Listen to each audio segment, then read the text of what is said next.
Hola, ¿qué tal? Son las 6:22 de la tarde, hora local de Irán. Les damos la bienvenida a Hispan TV. Hoy Hispan TV tiene el honor de tener en sus estudios a don David Choquehuanca, excelentísimo canciller de Bolivia, que se encuentra en Irán, para participar en la 16ª cumbre del Movimiento de Países No Alineados.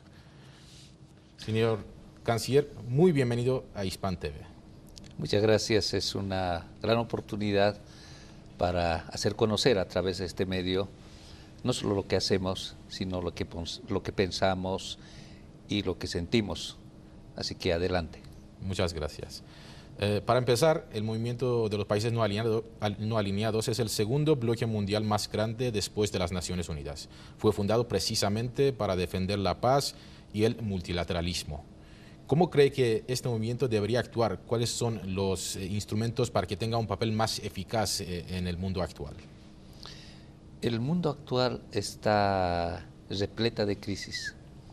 O sea, el modelo de desarrollo que ha implementado la sociedad occidental nos ha generado muchos desequilibrios. Desequilibrios no solamente entre las personas, nos ha generado desequilibrios entre países, entre las personas, entre los hombres y las mujeres, y entre el hombre y la naturaleza.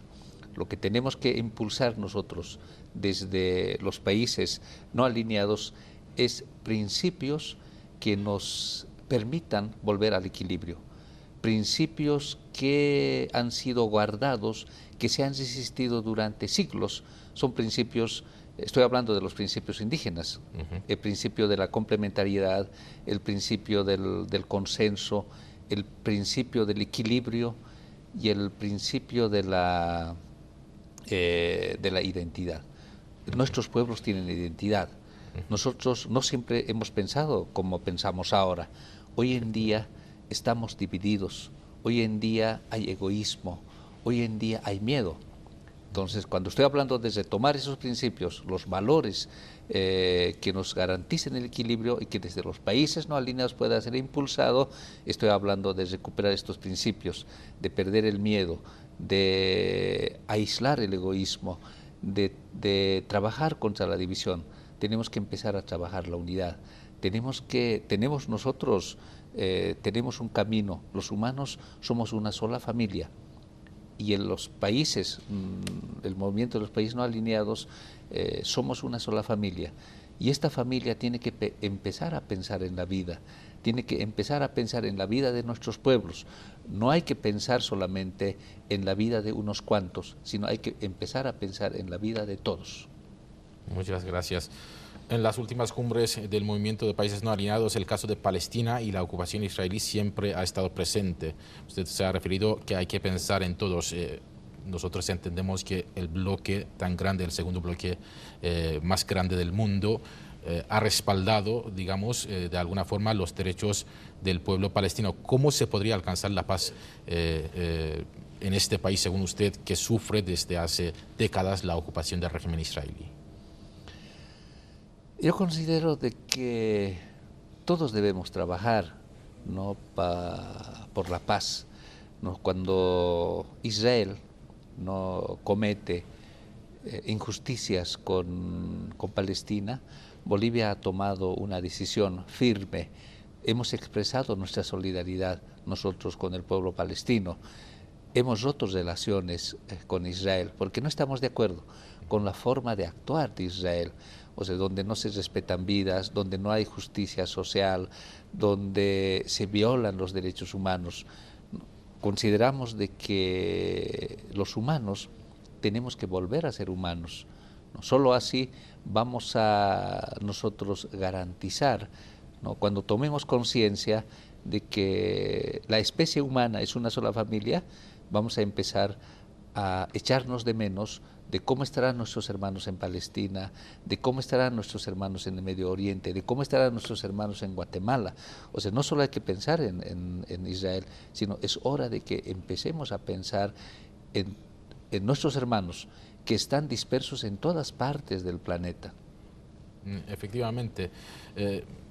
Siguiendo con este tema, el canciller iraní Ali Akbar Salehi, en su discurso en la inauguración de la 16ª cumbre de los países no alineados en Teherán, que se está llevando en estos días en Teherán, ha hablado de la necesidad de llevar a cabo reformas en la estructura de las Naciones Unidas. Quisiéramos saber la postura de su país sobre estas reformas, si está a favor del derecho a veto, un derecho a veto que en muchas ocasiones, cuando la inmensa mayoría de los países del mundo se han opuesto al régimen israelí o han condenado los actos violentos y criminales del régimen israelí, se han encontrado con el veto de Estados Unidos y de otros países con derecho a veto. ¿Su país estaría de acuerdo con llevar a cabo una serie de reformas estructurales en las Naciones Unidas, de llevar a cabo quizás una serie de reformas en la estructura del Consejo de Seguridad de la ONU? Mira, no solo estamos en tiempos de crisis energética, crisis financiera, crisis del cambio climático, de la crisis alimentaria, sino también estamos a través de una crisis institucional. O sea, tenemos que dar una salida, ¿no? Y cuando estoy hablando de una crisis institucional, estoy hablando de que necesitamos hacer reformas, no solamente en Naciones Unidas. El sistema de Naciones Unidas tiene que ser, uno de los primeros pasos que tenemos que dar es democratizar. Porque el hecho de que algunos países tienen el poder de veto puede denotar una organización más antidemocrática, ¿no? Naciones Unidas tiene que ser el ejemplo del ejercicio de la democracia, pero si vamos a ver nosotros que unos países tienen el poder del veto, significa que es una organización más antidemocrática las Naciones Unidas, y eso es un mal ejemplo para nuestros pueblos, para nuestros países. Entonces lo que tenemos que nosotros empezar es trabajar, ¿no? Avanzar paso a paso y empezar a democratizar las Naciones Unidas. Nosotros no estamos de acuerdo con que unos países tengan el poder de veto. El movimiento de los países no alineados, del cual su país forma un miembro activo, ¿cree usted que podría desempeñar de alguna forma un papel en llevar estos cambios estructurales en la estructura de la ONU?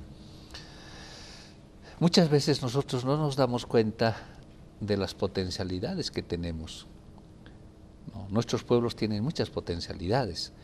A veces no tenemos miedo, ¿no?, a explorar estas nuestras potencialidades. Cuando digo que tenemos que perder el miedo y empezar a trabajar la felicidad, estoy hablando de esto. O sea, el movimiento de los países no alineados tiene que reencontrarse, tiene que perder miedo y tiene que descubrir sus potencialidades, tienen que explorar sus potencialidades. Son 120 países, ¿no? Somos, si nosotros vamos a Naciones Unidas, podemos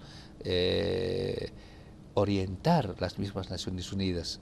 Así que si los países miembros del Movimiento No Alineados nos proponemos democratizar las Naciones Unidas, podemos hacerlo. Depende de nosotros, depende de los jefes de Estado, depende de los delegados que participan en estos debates, como lo que vamos a tener ahora en estos próximos días. Vale, entonces quizás en la declaración final de esta cumbre podríamos esperar una decisión, digamos, conjunta de los países miembros para una propuesta para que se pueda democratizar, como dice usted, la estructura de las Naciones Unidas. Otro de los temas, digamos, relevantes en la actualidad internacional es el tema de las actividades nucleares iraníes. Por un lado, Irán reafirma que sus actividades nucleares son de carácter puramente pacífico y son sus programas nucleares son para uso civil. Prueba de ello son las enésimas inspecciones que ha llevado a cabo la Agencia Internacional de Energía Atómica a las instalaciones nucleares iraníes y los continuos informes que han dado los inspectores de esta agencia sobre el carácter pacífico de los programas nucleares iraníes. Por otro lado, algunos países encabezados por Estados Unidos y el régimen de Israel hablan de una amenaza nuclear de Irán. Hoy, mañana, el pasado, Irán va a atacar, Irán va a alcanzar armas nucleares, cuando realmente Estados Unidos es el único país que ha utilizado la bomba atómica contra la humanidad, y el régimen sionista no acepta integrarse en el Tratado de la No Proliferación Nuclear y, según muchos, tiene un gran número de cobijas nucleares. ¿Cómo se podría justificar, cómo se podría explicar esta actitud de Estados Unidos y del régimen de Israel y de muchas otras potencias? No necesitamos hacernos muchas preguntas al respecto. O sea, conocemos, ¿no? El mundo, el pueblo mismo de Estados Unidos sabe de la doble moral, no del pueblo de Estados Unidos, sino de algunas autoridades, ¿no? Que dicen una cosa y hacen lo contrario. Nosotros apoyamos, ¿no?, todo trabajo, ¿no?, de investigación, ¿no?, nuclear, si es con fines pacíficos, ¿no?, con fines civiles. No podemos nosotros enfrentar varias necesidades, ¿no?, que se van generando día a día como pueblos. O sea, nos permite atender estas necesidades con el desarrollo de la investigación nuclear si es con fines pacíficos. Sí. A mí me gustaría también hacer una serie de preguntas respecto en lo que se refiere al ámbito regional y nacional de Bolivia. Aprovecho la oportunidad, en el gobierno boliviano también está llevando a cabo una serie de nacionalizaciones, al igual que otros países de América Latina, como ha sido el caso de Argentina. Hace poco ha nacionalizado a la petrolera YPF y también a varias nacionalizaciones que han tenido lugar en Venezuela durante los últimos años. A principios de este mes de agosto, su gobierno, el gobierno de Bolivia, ha anunciado que nacionaliza el yacimiento de plata e indio en el sur del país, que era explorado anteriormente o sigue estando explorado por la empresa canadiense South American Silver. Esto ha ocurrido después de las protestas, obviamente, de los indígenas de la zona y del pueblo boliviano. En mayo, el gobierno del presidente Evo Morales nacionalizó la filial de Red Eléctrica Española en ese país. Primero quisiera preguntar a qué se deben estas decisiones de nacionalización, si están en el marco del derecho internacional actual o si el gobierno los lleva a cabo porque cree que históricamente las multinacionales han saqueado las riquezas del país que pertenecen a los bolivianos. Mira, en Bolivia se han hecho leyes para permitir un saqueo sistemático de nuestros recursos naturales. En toda la vida republicana, antes, en la colonia mismo, ¿no?, llegan ellos, encuentran un cerro de plata y inmediatamente hacen una ley, la ley Mita. ¿Qué dice la ley Mita? Dice que todos los hombres, a partir de los 17 años hasta los 57 años, tienen que ir obligatoriamente a trabajar a las minas de Potosí. Ley Mita, en la colonia. Y de esa forma se ha permitido, con una ley, legalmente se ha permitido el saqueo de nuestro Cerro Rico de Potosí.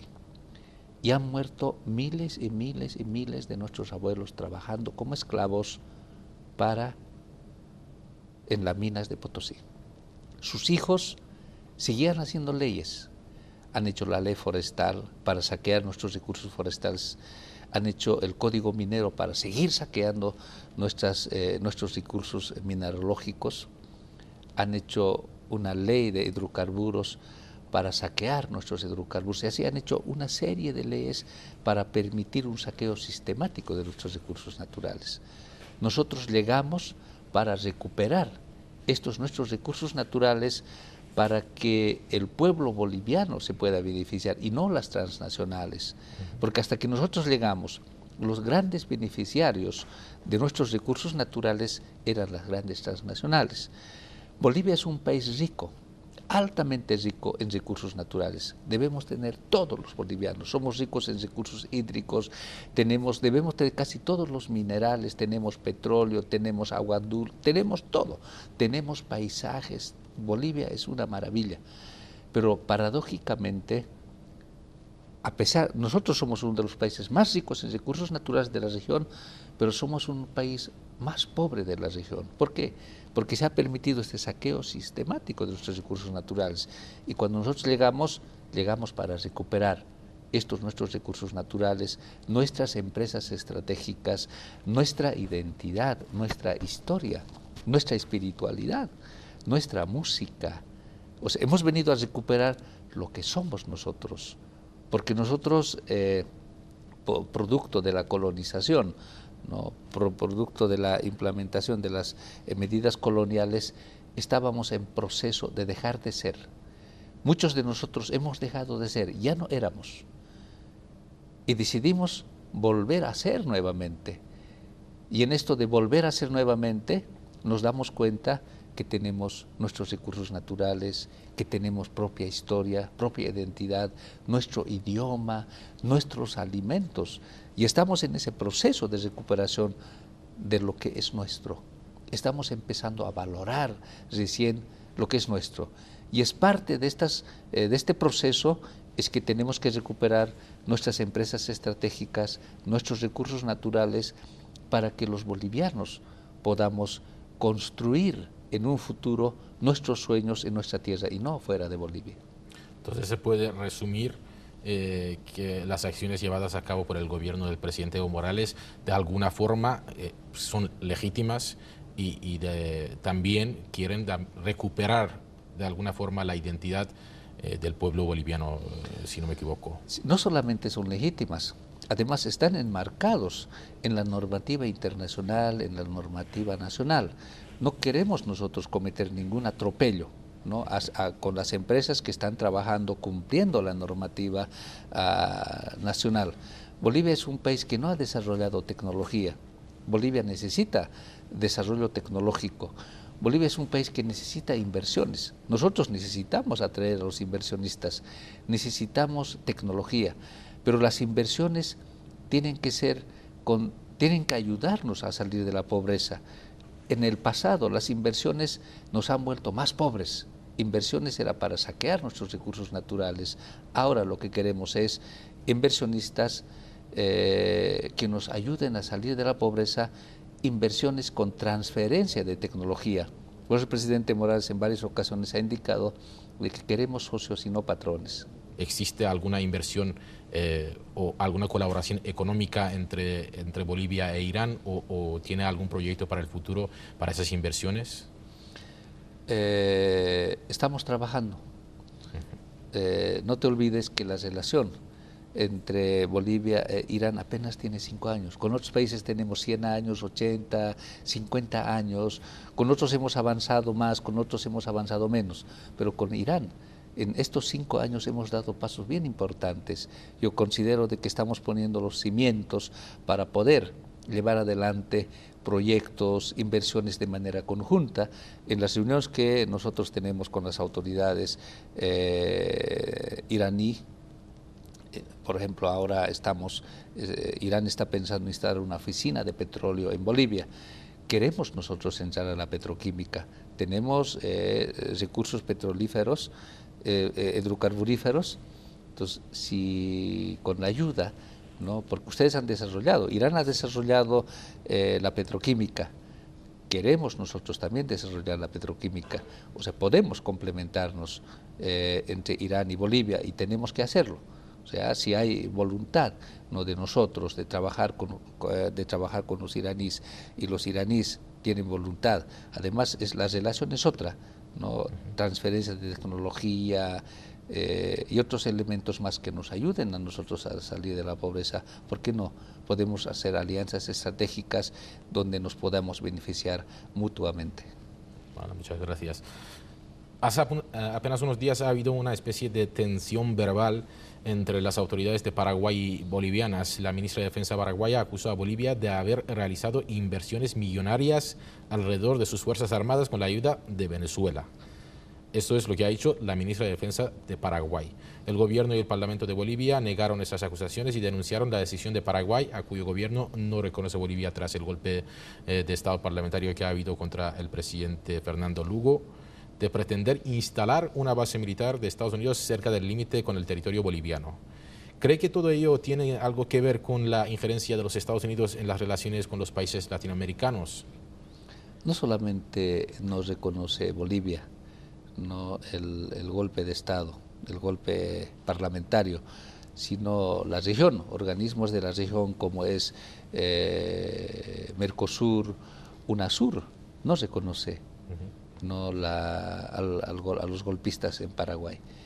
Y las declaraciones de la ministra de Defensa es seguramente para distraer, ¿no? Para tal vez generar un sentimiento nacionalista, no sé, porque en Paraguay tiene muchos problemas, no sabemos cómo van a encarar, no sabemos cuál va a ser el desenlace, ¿no?, de este golpe parlamentario que ha sufrido el pueblo paraguayo, ¿no? Pero nosotros consideramos que son declaraciones que no tienen ningún sustento, ninguna base, y consideramos que son declaraciones aisladas, ¿no?, de que Estados Unidos no está permanentemente, no observando, queriendo aprovechar, no, cualquier situación, no, para tener más presencia, mayor control. O sea, no hay duda en esto.